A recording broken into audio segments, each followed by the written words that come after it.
Hello students, concept of cost के continuation में ही आगे बढ़ते हुए आज हम फिर से लागत की अवधारणाओं की बात करेंगे, कॉस्ट के बारे में बात करेंगे। इससे पहले वाले वीडियो में हमने टोटल कॉस्ट के बारे में पढ़ा था। आज हम उसी कंटिन्यूएशन में एवरेज कॉस्ट के कॉन्सेप्ट के बारे में हम डिस्कस करेंगे। तो जब हम औसत लागत की बात करते हैं तो जिस तरह से टोटल कॉस्ट दो प्रकार की होती है, फिक्स कॉस्ट और वेरिएबल कॉस्ट, इन दोनों को जोड़ दें तो हमको कुल लागत मिल जाती है। उसी तरह से औसत लागत भी औसत स्थिर लागत और औसत परिवर्तनशील लागत का जोड़ होती है। बच्चों, इन जनरल जब हम औसत की बात करते हैं या औसत लागत की बात करते हैं तो ये पर यूनिट कॉस्ट होती है, यानी एक इकाई का उत्पादन लागत के बारे में ये बताती है। सो एवरेज कॉस्ट में जब हम आते हैं तो एवरेज फिक्स्ड कॉस्ट, और ये हमको कैसे मिलेगी? टोटल फिक्स्ड कॉस्ट में यदि हम उत्पादन की इकाई का भाग लगा दें तो हमको एवरेज फिक्स्ड कॉस्ट मालूम हो जाएगी। इसी तरह से जब हम एवरेज वेरिएबल कॉस्ट की बात करते हैं, एवरेज वेरिएबल कॉस्ट की जब हम बात करते हैं तो वो भी टोटल वेरिएबल कॉस्ट में यदि हम वस्तु की इकाइयों का भाग लगा दें तो हमको एवरेज वेरिएबल कॉस्ट मिल जाएगी। और जब हम एसी की बात करते हैं, एवरेज कॉस्ट की बात करते हैं, तो टोटल कॉस्ट में हम वस्तु की इकाइयों का भाग लगा दें तो हमको एसी मिल जाएगी, औसत लागत मिल जाएगी। तो इस तरह से बच्चों ये सब यही है, इसी में दिया हुआ है। आगे हम बढ़ते हैं मार्जिनल कॉस्ट, सीमांत लागत की हम बात करते हैं। जब हम सीमांत लागत की बात करते हैं तो इसमें भी हम टोटल यानी बेस टोटल कॉस्ट को ही लेते हैं। कुल लागत में होने वाला परिवर्तन, यानी सीमांत लागत कुल लागत में होने वाले परिवर्तन की दर को बताती है। इट टेल्स और it shows the rate of change in total cost. और ये हमको कैसे मिलती है? इफ़ डेल्टा टी सी का मतलब है change in total cost divided by change in quantity produced. यदि एक अतिरिक्त वस्तु के उत्पादन से कुल लागत में कितना परिवर्तन होता है, ये हमको सीमांत लागत से पता लगता है, या सीमांत लागत की कैलकुलेशन हम इस फार्मूले के आधार पर करते हैं। यही एक फार्मूला हमने यहाँ लिखा है, ये कुल उत्पादन में होने वाला यह परिवर्तन है। सीमांत लागत के जब हम शेप की बात करते हैं बच्चों, यहाँ पर हमने इसका शेप एक बताया हुआ है। देखिए, सीमांत लागत का जो शेप है वो यू शेप होता है। ये यू शेप है, यानी ये पहले कम होती है, मिनिमम होती है और उसके बाद ही बढ़ना शुरू कर देती है। सो इसका जो शेप है ये actually law of variable proportion से डिटरमिन होता है। अब लॉ ऑफ वेरिएबल प्रोपोर्शंस क्या होते हैं, परिवर्तनशील अनुपातों के नियम क्या होते हैं, ये ऑलरेडी हम बहुत डिटेल में पहले से ही डिस्कस कर चुके हैं। नेक्स्ट है, इन्हीं सब लागतों के जो पहले हमने टोटल कॉस्ट पढ़ा, उसके बाद हमने एवरेज कॉस्ट पढ़ा, मार्जिनल कॉस्ट पढ़ा, इन सब लागतों की कैलकुलेशन कैसे होती है ये इस टेबल से आपको पता लग जाएगा। अब आप ये देखिए, आउटपुट है 0 से लेकर के 11 यूनिट उत्पादन है। फिक्स कॉस्ट मान लीजिए 50 पर, ये सब 50 रुपीज़ मान लीजिए, इनको 50 रुपीज़ के बराबर है। वेरिएबल कॉस्ट जो है वो 0, ये लगातार बढ़ रही है, यानी जब 0 आउटपुट है तो वेरिएबल कॉस्ट 0 है। उसके बाद जैसे जैसे आउटपुट बढ़ता है वैसे वैसे वेरिएबल कॉस्ट जो है वो बढ़ती चली जाती है। इन दोनों को जोड़ करके 50 is equal to 50 total cost हम मालूम कर लेते हैं। 50 + 50 100, 50 प्लस 78 128, 50 प्लस 98 148। तो इस तरह से हमको वेरिएबल कॉस्ट मिल जाती है। मार्जिनल कॉस्ट, जैसे कि मैंने अभी आपको बताया कि this shows the change in total cost, ये परिवर्तन की दर को बताती है।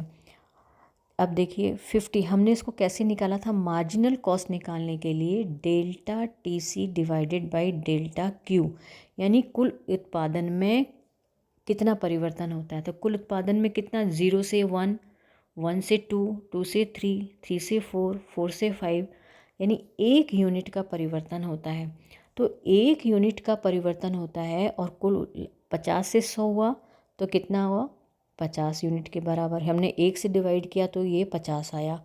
तो इस तरह से अब 100 से जब 128 हुआ तो यानी 28 का चेंज आया, तो ये 28 डिवाइडेड बाई 1 तो 28 ही रहा। 128 से 148 हुआ तो 20 का अंतर, 20 डिवाइडेड बाय इज 20। तो इस तरह से हम सीमांत लागत भी कैलकुलेट कर सकते हैं। अब हमको एएफसी कैलकुलेट करना है, एवरेज फिक्स कॉस्ट, औसत स्थिर लागत। और औसत स्थिर लागत के लिए हमने एएफसी को कैलकुलेट करने के लिए क्या फार्मूला था, टोटल फिक्स कॉस्ट में आप वस्तु की इकाइयों का भाग लगा देंगे। तो ये आप देखिए यहाँ पर एवरेज फिक्स कॉस्ट में ये फिक्स कॉस्ट है 50 डिवाइडेड बाय 0, तो यह शुरू वाली इकाई में ये नील है। और इसी तरह से 50 divided by 1 50, 50 divided by 2 is 25, 50 divided by 3 is 16.7, 50 divided by 4 is 12.5। तो इस तरह से हम यहाँ पर एवरेज फिक्स्ड कॉस्ट मालूम कर लेते हैं। अब हम बात करते हैं एवीसी की, औसत परिवर्तनशील लागत। और ये भी है जो टोटल वेरिएबल कॉस्ट में यदि हम वस्तु की इकाइयों का भाग लगा दें, तो टोटल वेरिएबल कॉस्ट ये है। 0 में 0 का भाग लगाया, 50 में 1 का भाग लगाया 50, 78 में 2 का भाग लगाया तो ये 39, 98 में 3 का भाग लगाया 32.7। तो इस तरह से हम बाकी की एवरेज वेरिएबल कॉस्ट भी मालूम कर लेते हैं। एवरेज टोटल कॉस्ट या एवरेज कॉस्ट भी हम इसको एवरेज कॉस्ट भी बोलते हैं, औसत लागत भी बोलते हैं। हम इन दोनों को जोड़ लेते हैं। जब हम इन दोनों को जोड़ते हैं तो हमको ये फिगर मिल जाता है, ये फिगर हमको मिल जाता है। या जो टोटल कॉस्ट है उस टोटल कॉस्ट में भी डिवाइड कर देते हैं, वस्तु की इकाइयों का भाग लगा देते हैं, तो हमको एवरेज कॉस्ट मिल जाती है। तो बच्चों, चाहे आप ये दोनों जोड़ लीजिए, चाहे आप टोटल कॉस्ट में 50 में 0 का भाग लगाइए, 100 में 1 का भाग लगाइए, 128 में 2 का भाग लगाइए, तो भी आपको ये फिगर्स मिल जाते हैं। तो इस तरह से हम फिक्स्ड कॉस्ट, वेरिएबल कॉस्ट दोनों को बेस बना करके बाकी सारी कॉस्ट कैलकुलेट कर सकते हैं। अब इसी चीज़ को हमने इन सारी कॉस्ट को डायग्राम के रूप में रखा है। तो देखिए, ये डायग्राम है, ओ एक्स एक्सिस पे आउटपुट है, ओ वाई एक्सिस पे कॉस्ट है, और सारी कॉस्ट हमने एवरेज फिक्स कॉस्ट है। जो एवरेज फिक्स कॉस्ट है इसको जब हम डायग्राम के उसमें रखेंगे तो आप देखिए ये बहुत धीरे धीरे धीरे धीरे नीचे की तरफ गिरती है, ये कम हो रही है। और जब हम एवीसी की बात करते हैं, औसत परिवर्तनशील लागत की बात करते हैं, तो ये कम हो रही है, मिनिमम होती है और ऊपर की तरफ बढ़ रही है। Total cost curve, average total cost curve भी यू शेप होता है। और सीमांत लागत वक्र को भी यदि आप सीमांत लागत को भी इस टेबल में यदि सीमांत लागत को आप करते हैं, ग्राफ में चित्र के रूप में रखते हैं, तो ये आप देखिए कि ये इस तरह से ये भी नीचे से ऊपर की तरफ बढ़ती चली जाती है। यहाँ पर एक चीज़ और इम्पॉर्टेंट है, वो जो देखने में आती है, इन दोनों का संबंध क्या है, यानी औसत लागत और सीमांत लागत के बीच में क्या संबंध है। तो आप यहाँ पर देखेंगे कि व्हेन AC फॉल्स, ये जो डायग्राम में मैंने यहाँ पर संबंध भी एक्सप्लेन करने की कोशिश की है, इन दोनों का संबंध। अब इस टेबल में भी आपको पता लग जाएगा इन दोनों का संबंध। व्हेन AC फॉल्स, यानी जब औसत लागत कम होती है। देखिए बच्चों, ये औसत लागत कर्व है और ये सीमांत लागत कर्व है। सेंटेंस है व्हेन AC फॉल्स, जब ये कम होती है, AC कम हो रही है, A बिंदु पर मिनिमम होती है और उसके बाद ये धीरे धीरे ऊपर की तरफ बढ़ जाती है।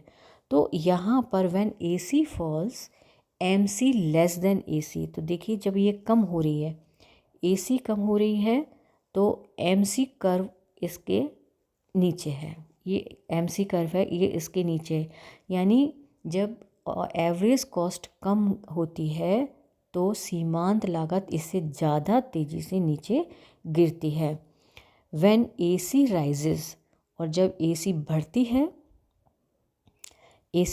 है तो सीमांत लागत इससे ज़्यादा तेज़ी से बढ़ती है और इसके आगे निकल जाती है।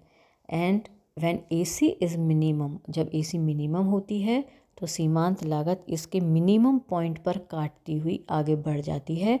और जब मिनिमम पॉइंट पर AC और MC दोनों एक दूसरे के बराबर होते हैं और ये हमेशा नीचे की तरफ से ही काटती हुई आगे बढ़ती है। So this is the relationship between short term average and short term marginal cost curve. सो ये सब कुछ, ये सारी जो कॉस्ट कॉन्सेप्ट थे, आपने total cost, variable cost, fix cost और एवरेज कॉस्ट, मार्जिनल कॉस्ट के बारे में पढ़ा।